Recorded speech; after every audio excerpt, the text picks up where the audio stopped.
လေဖြတ်တော်မယ့်လက္ခဏာများ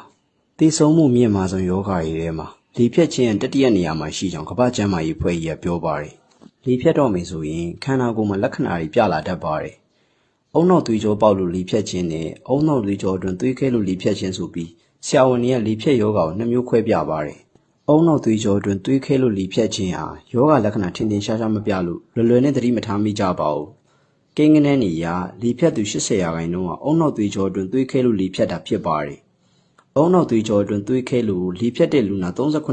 ကသေဆုံးပြီး31%ကအရေးပေါ်ကုသမှုကိုချက်ချင်းလိုအပ်ပါတယ်။20%ကတော့အကူအညီမပါဘဲလမ်းမလျှောက်နိုင်ကြတော့ပါဘူး။အုံနောက်သွေးကြောအတွင်းသွေးခဲလို့လေဖြတ်ခြင်းဟာသွေးအလွန်တိုးပြီးခေါင်းကိုက်လာပါတယ်။လေဖြတ်နေစဉ်မှာလက်တစ်ဖက်နဲ့ခြေတစ်ဖက်ကလှုပ်မရတော့ပါဘူး။နားလည်းမကြားနိုင်တော့သလိုစကားလည်းမပြောနိုင်တော့ပါဘူး။တချို့တွေမှာတော့စိတ်အာရုံခြောက်ခြားပြီးထင်အောင်ထင်မှားတွေဖြစ်လာတတ်ပါတယ်။တခါတရံမှာသွေးတွေကဘေးပတ်လေသွေးပြန်ကြောနဲ့သွေးလွှတ်ကြောတွေစီးဆင်းသွားပါတယ်။အဲဒီခါသွေးကြောတွေကြီးလာပြီးခေါင်းကိုက်လာပါတယ်။ဒါပေမဲ့အာယုံကြောအဖွဲ့အစည်းကပြန်ကောင်းလာဖို့အချိန်များစွာယူရပါတယ်။တခါတလေမှာတော့အာယုံကြောအဖွဲ့အစည်းရဲ့လုပ်ငန်းတွေကလုံးဝပျောက်သွားတတ်ပါတယ်။မပြင်းထန်တဲ့လေဖြတ်ခြင်းမှာမနေ့ကအဖြစ်ပြက်တွေလွန်ခဲ့တဲ့10နှစ်ကအဖြစ်ပြက်တွေကိုမေ့ကောင်းမေ့နိုင်ပါတယ်။ပြင်းထန်တဲ့လေဖြတ်ခြင်းတွေမှာတော့မစားနိုင်မလုံနိုင်ဘာမှမမှတ်မိနိုင်တော့ပါဘူး။အုံနောက်သွေးကြောအတွင်းသွေးခဲလို့လေဖြတ်ခြင်းရဲ့လက္ခဏာများ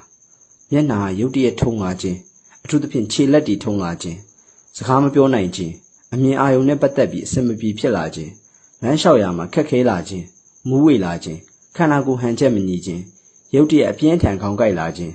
လေဖြတ်ခြင်းတစ်မျိုးမှလည်းယောဂလက္ခဏာတွေကကွဲပြားနိုင်ပါတယ်လေဖြတ်ခြင်းကိုကုသမှုလွဲမှားရင်လူနာသေနိုင်ပါတယ်အဲဒါကြောင့်လေဖြတ်တော်မယ့်လက္ခဏာတွေပြလာရင်ဆရာဝန်နဲ့အမြန်ဆုံးပြဖို့အတွက်အလွန်အရေးကြီးပါတယ်